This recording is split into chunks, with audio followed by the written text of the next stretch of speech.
সাদা করে দিয়ে হলেও একটা দলিল নিয়ে আসতে বলো ওকে, যে দলিল প্রমাণ করবে যে সকল ইবাদতের চাইতে ঈদে মিলাদুন নবী সেরা। আরে ঈদে মিলাদুন নবী না ইসলামে, এটা চ্যালেঞ্জ করো। পৃথিবীতে যত রাত্রি আছে তার মধ্যে সবথেকে উত্তম রাত্রি নবীর মিলাদের রাত্রি, বলেন সুবহানাল্লাহ। সুবহানাল্লাহ। হে মুসলমান, মিলাদের রাত্রি নবীর আগমনে সবথেকে উত্তম। হে মুসলমান, বিশ্ববিখ্যাত ইমাম আলুসি রাহমাতুল্লাহ আলাইহি তাফসীর রুহুল মানির মধ্যে লিখতেছেন, ইন্না আফজালাল লায়ালি লাইলাতুল মাউলিদিহি, পৃথিবীতে যত রাত্রি রয়েছে তার মধ্যে সবথেকে উত্তম রাত্রি হলো নবী মুস্তাফার মিলাদের রাত্রি।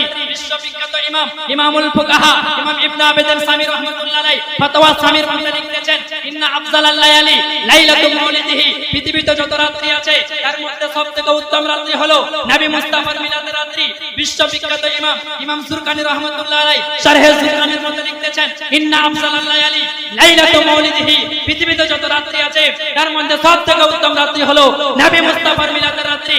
বিশ্ববিখ্যাত কিতাব জাওয়াহিরুল বিয়ার তৃতীয় খণ্ডের মধ্যে বলছেন, ইন্না আফজালাল লায়ালি লাইলাতুল মাউলিদিহি, পৃথিবীতে যত রাত্রি আছে তার মধ্যে সবথেকে উত্তম রাত্রি নবীর মিলাদের রাত্রি।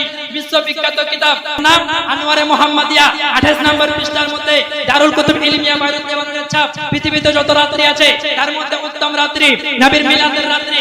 বিশ্ববিখ্যাত ইমাম শারহে বুখারী ইমাম কাস্তালানী রাহমাতুল্লাহ আলাইহি মাওয়াহিবুল লাদুনিয়ার মধ্যে বলছেন, পৃথিবীতে যত রাত্রি রয়েছে তার মধ্যে সবথেকে উত্তম রাত্রি হলো নবী মুস্তাফার মিলাদের রাত্রি, বলেন সুবহানাল্লাহ।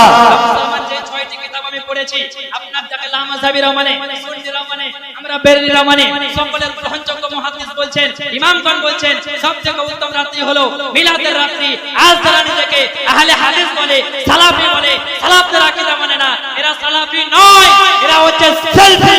আসল সালাফি যদি দেখতে হয় সুন্নি জামাতকে দেখতে হবে, বলেন সুবহানাল্লাহ। তো মুসলমান বোঝা গেল মিলাদুন নবী পালন করা জায়েজ। আজ যারা নিজেকে আহলে হাদিস নাম বলে, বুঝতে পারলেন হাদিসও মানে না, কোরআনও মানে না।